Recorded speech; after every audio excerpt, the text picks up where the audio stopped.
Good evening, everybody. Myself, Ramakrishna Reddy, and today I am going to discuss how to determine the hybridization and geometry of the molecules or ions. This is a topic from the chemical bonding. And in this topic, I am going to teach how to determine the hybridization with the help of steric number and how to decide the geometry of the molecule with the help of valence shell electron pair repulsion theory, and what is Benz rule, what are the applications of Benz rule, and how they can frame the questions on the Benz rule. All these we will discuss.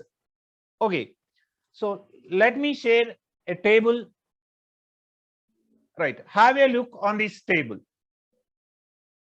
Right, so this is a table related to valence shell electron pair repulsion theory. In this table, the column number 1 is representing steric number. Means if you know the steric number, you will come to know the number of hybrid orbitals. If the number of hybrid orbitals is 2, that is steric number 2, the hybridization would be sp. And if it is 3, the hybridization would be sp2. And if it is 4, the hybridization would be sp3. And if it is 5, the hybridization is sp3d. And if it is 6, the hybridization is sp3d2. And here the second column is that basic geometry. What is meant by basic geometry? Basic geometry is that when the central atom do not have any lone pair on it, we can finalize the geometry of the molecule as basic geometry only. Right. So in this basic geometry, if it is sp linear and the bond angle is 180 degrees, sp2 trigonal planar where the bond angle is 120. And what about when this basic geometry will deviate from its original geometry to some other distorted geometry? When the central atom is surrounded by some lone pairs like 1, 2, 3, 4. So that is the table it all represents. And from this table, we can conclude that if you want to decide the hybridization of any central atom in any molecule or ion, you must know the steric number. But if you want to decide the geometry of the molecule, in addition to steric number, you must aware the number of lone pairs and bond pairs present around the central atom. Then only we can decide the geometry of the molecule. So generally, in order to find out steric number,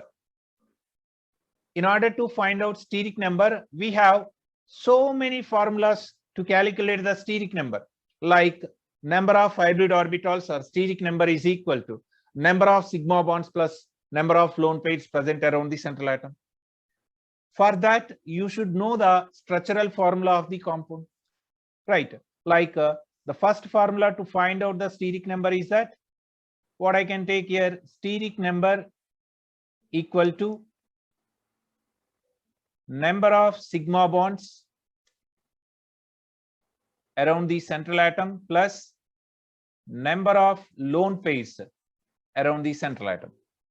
But for this, you must know the structural formula of the molecule or ion.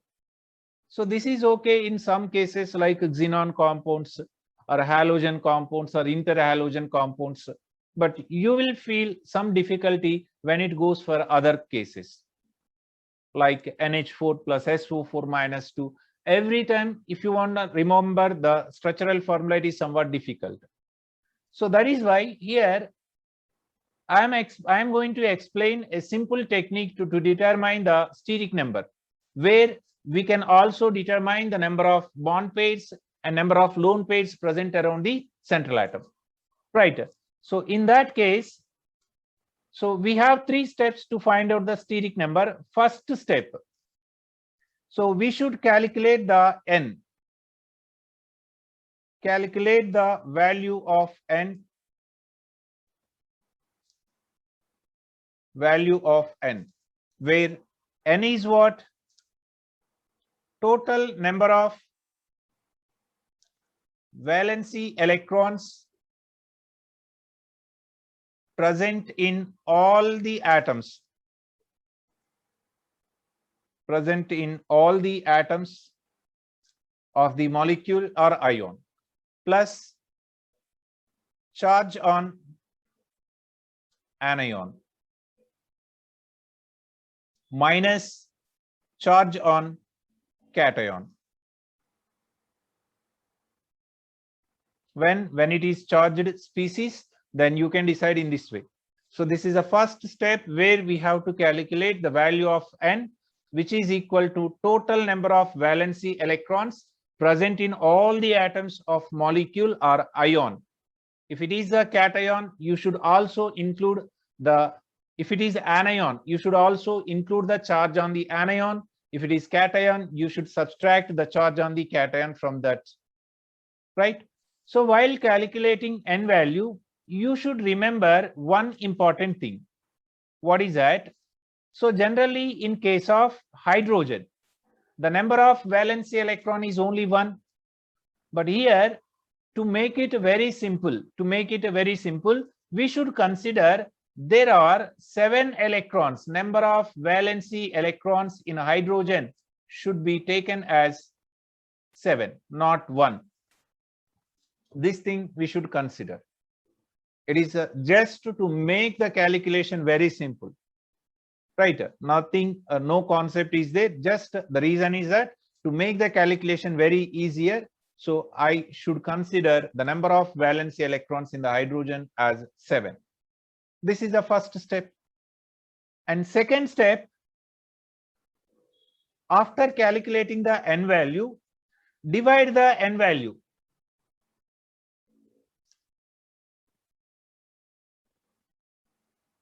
Divide the N value with 8, right? Any number, if it is divided by some other number, you will get quotient plus remainder if any possibility is there. So here also I will get same N by 8. I will get quotient plus remainder if any possibility is there. Remainder, no rule that always remainder should come. Sometimes it may be 0 also. If the N value is 16, the quotient is 2 and the remainder is 0. If N value is 18, the quotient is 2, remainder is 2. So in this, the quotient will represent number of bond pairs around the central atom. Number of bond pairs around the central atom. And R, remainder, represents number of non-bonded electrons. Non-bonded electrons present around the central atom, not pairs, just electrons. And if you want to get lone pairs, what we should do? R by 2 will give the number of lone pairs or not. And finally, the third step, to obtain the steric number of the central atom, just what we should do? Steric number equal to the quotient plus half of the remainder. Here we have two parts in this. The Q will represent number of bond pairs and the R by 2 will represent number of lone pairs. Means not only steric number, in addition to steric number, here we can also know the number of bond pairs and number of lone pairs. Let me take an example. So PCl3. This is an example I am taking. In phosphorus, we have 5 valency electrons. The first step, 5. In each chlorine, we have 7 valency electrons. And here we have 3 such chlorine atoms. So 3 into 7, 21. And it is neutral in charge. So 21 plus 5, 26. This is N value. First step is done. Second step, 26 must be divided with 8. Then what do you get? 3 plus 2. 3 is the quotient and 2 is the remainder. And what is the final step? To obtain the steric number, final step. 3 plus 2 by 2, that is 3 plus 1, means we have 3 bond pairs and 1 lone pair. So the steric number is 4, hybridization is sp3, and the geometry is pyramidal according to the valency shell electron pair repulsion theory table. So this is how we can decide the hybridization and geometry. When you decide the geometry perfectly means when you know the number of lone pairs on the central atom, not only steric number, the steric number, in addition to steric number, you must aware about number of lone pairs also. So how do we get number of lone pairs means this is how we can do. Next, if I take another example, PCl5, or let me take cation.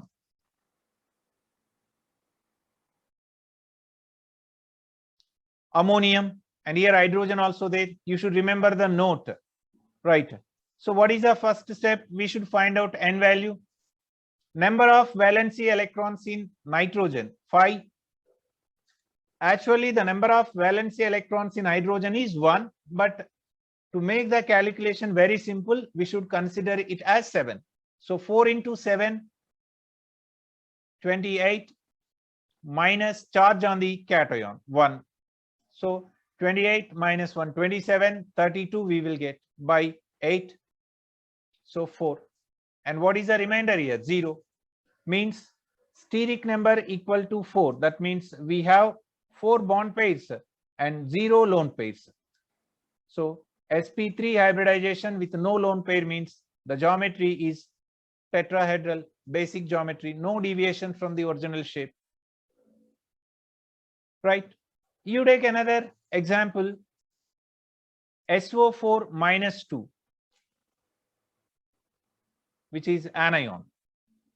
In this, the central atom is sulfur, whose valency electrons, the first step N is equal to 6, plus each oxygen also having 6, and plus charge on the anion 2. 24 plus 6, 30, 32. 32 by 8, 4 plus 0. Means again we have 4 bond pairs and 0 lone pairs. That is sp3 hybridization and tetrahedral geometry. No deviation from the basic geometry. Now, so this is how we can decide the geometry and hybridization of the molecule in a simple manner. Okay, it is okay. Now let us discuss about sp3d hybridization, which is a very important and very special hybridization. What is sp3d hybridization? It is nothing but it is a hybridization which is formed by the involving of 1 s atomic orbital and 3 p atomic orbitals and 1 d atomic orbitals of equal energy to give 5 equivalent sp3d hybrid orbitals. That is sp3d hybridization. So if you want to get sp3d hybridization, the steric number should be 5. 5 means how many combinations you can write? 5 bond pairs, 0 lone pair, and 4 bond pairs, 1 lone pair, 3 bond pairs and 2 lone pairs, 2 bond pairs and 3 lone pairs. So like this, there are 4 combinations are possible for sp3d hybridization. If it is first combination, the geometry, the basic geometry is trigonal bipyramidal, and the second geometry is it deviated from TBP to seesaw geometry, and third 3 bond pair and 2 lone pair, it is deviated from TBP to T-shape,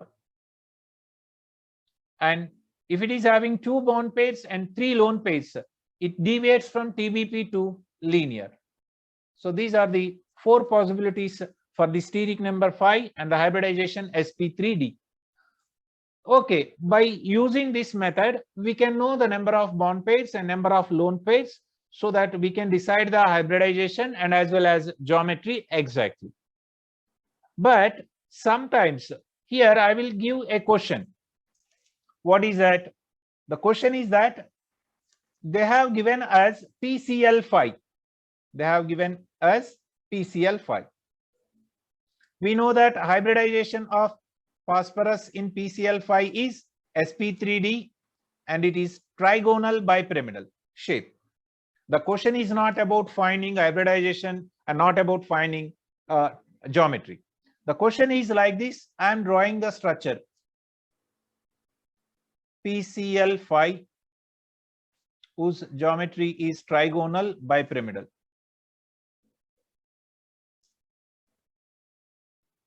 Trigonal bipyramidal. In this we have 5 chlorine atoms around the phosphorus. And that means we have 5 sigma bonds of phosphorus with chlorine. And here all these 5 sigma bonds are not equal. So here these chlorine atoms are called as equatorial, means phosphorus chlorine equatorial bond. And these two chlorine atoms are present at axial position. So in PCl5, we have two types of bond lengths. One is phosphorus to equatorial chlorine, and another one is phosphorus to axial chlorine. The question is that whose bond length is more? How to decide? Theoretically, we cannot measure the bond length in the given molecule. So then how to decide, and how can you explain the bond length of axial and equatorial with the phosphorus atom? So for that, we should discuss another theory called Bend's rule. What is Bend's rule and how we can decide, that we will discuss. So this is one way of questioning in the competitive examination. And another one also based on the sp3d hybridization only.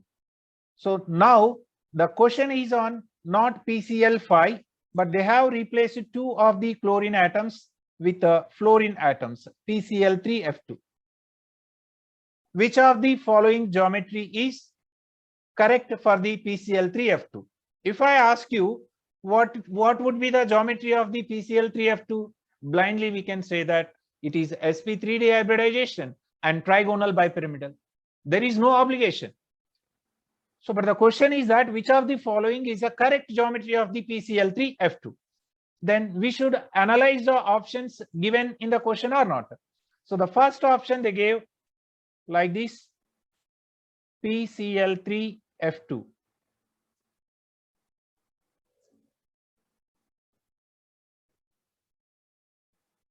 So 2 fluorine atoms are present on equatorial and 1 chlorine on equatorial, 2 are axial. And the second one,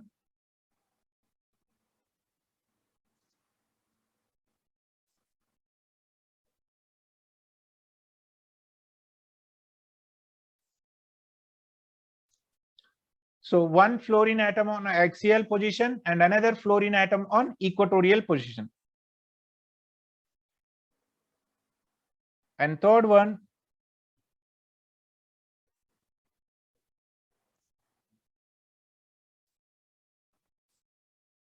two fluorine atoms on axial and all 3 chlorine atoms on equatorial. And D,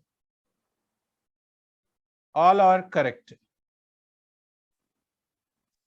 So generally, when you see the according to the steric number or hybridization or Vesper theory, you can go with option D. But that is not the correct answer. The correct answer is option C.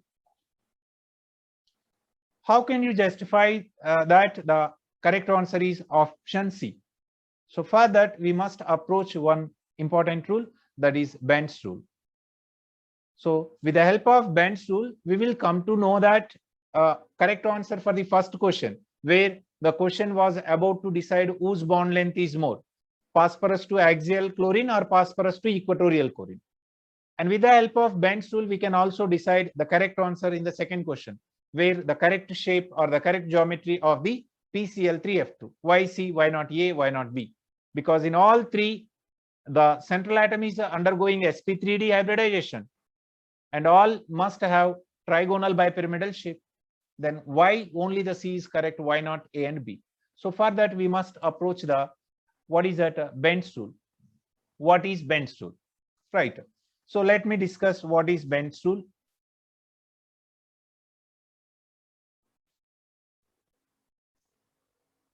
Right.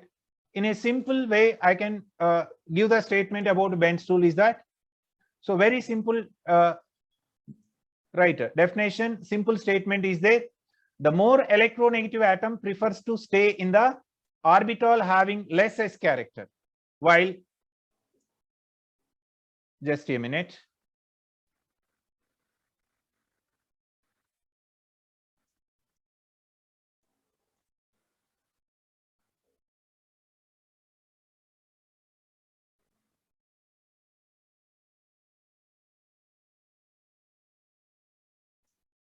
Just a minute.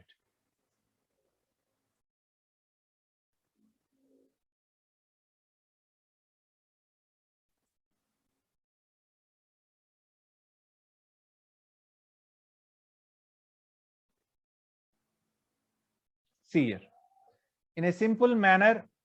So according to this Bent's rule, just a minute. According to this Bent's rule, I can say that the more electronegative atom prefers to stay in the orbital having less s character, while the lone pair prefers to stay in the orbital having more s character. So this is one statement. Otherwise, you can also give that for the TBP geometry, the more electronegative atom prefers to stay in the axial position, that is fluorine, while the lone pair prefers to stay in the equatorial position. So with the help of this, we can decide the geometry. See here, according to the Bent's rule statement, around the phosphorus, we have two types of atoms, chlorine and fluorine. Between these two, who is more electronegative? Fluorine. According to the Bent's rule statement, the more electronegative statement, that is fluorine, prefers to stay in axial position. That's the reason the option C is correct. But what is the evidence for this rule? On what basis you can state this rule? How can you explain? On what basis you can explain?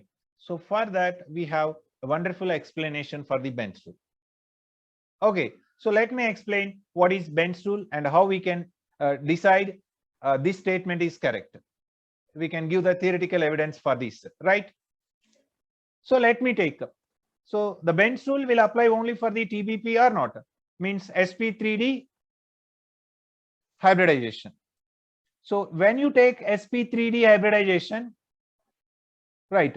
So generally what we can discuss, sp3d means one s orbital, 3 p atomic orbital and 1 d atomic orbitals of nearly equal energy are combining together to form 5 equal hybrid orbitals. All these hybrid orbitals equal in shape, equal in geometry, all these things according to the hybridization concept. But here, this is a first case where unequal hybrid orbitals are formed. This is the first case we are violating the rules of hybridization. So why? Because the scientists have suggested that sp3d is nothing but it is a combination of sp2 plus pd. sp2 means what is the percentage of s character? 33.33%. And what about the percentage of s character in pd? No more s, it is 0. Now in the hybridization concept, in the rules of hybridization concept, we have discussed that. So when the percentage of s character increases, as the percentage of s character increases, is directly proportional to electronegativity of the central atom, right? Is inversely proportional to energy of the hybrid orbital. More the percentage of s character, lower is the energy of the hybrid orbital, and it becomes bulkier as percentage of s character increases. The hybrid orbital becomes bulkier and shorter as the percentage of p or percentage of d character increases. The hybrid orbitals becomes thinner and longer, right? So if the percentage of s character increases, electronegativity of the central atom increases. That is one concept, right? If the percentage of the s character increases, the hybrid orbital becomes bulkier and it becomes shorter. Means it try to get more spherical, because what is the shape of the s orbital? Spherical shape. It tries to approach, it comes nearer to the spherical shape. Not spherical, it comes to nearer, it trying to tends the spherical shape. And percentage of p character increases, what happen? It is dumbbell shape? No, it becomes thinner and longer. So from this, so sp3d hybridization is nothing but it is a sum of sp2 and pd orbital. sp2 means what is the shape? trigonal planar, where the percentage of S character is 33%, trigonal planar. And what about PD? It is linear, only two are there. It becomes longer and thinner. Now tell me here chlorine, here chlorine, here chlorine, and here what is that? Fluorine and fluorine. Or here also chlorine is there. For the first question, where we should decide whose bond length is more. So the answer we have got, the bond length of axial chlorine to phosphorus is greater than equatorial chlorine to phosphorus. This is the first answer, first question answer. And second question, according to the bench rule or according to this concept also, you know very well that always the more electronegative atom try to overlap with longer and thinner hybrid orbitals. This is F. It wants to stay away from this central atom and the less electronegative atoms like this. So this is how the bench rule will help us to decide the complicated questions like this. And this was the previous mains question. Right? Now, one more thing we can discuss with the help of this bench rule only. What is that? I want to decide the geometry of the molecule. What is that? ClF3. ClF3. Now, first, what I should know, steric number has to be find out. For that, total number of valency electrons in this molecule, chlorine, fluorine, both are belongs to 7th A group.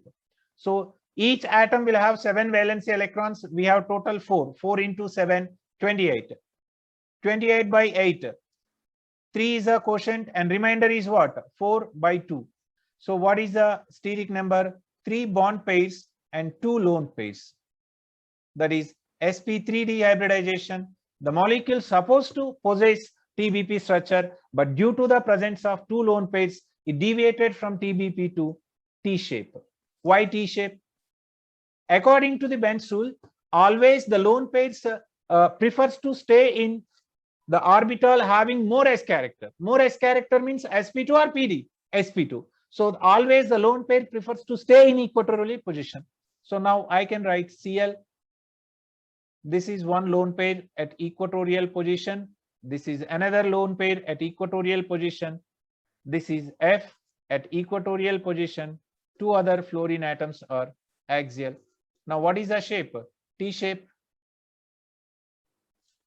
And if you want to decide the geometry of another molecule, here I am taking that another molecule is that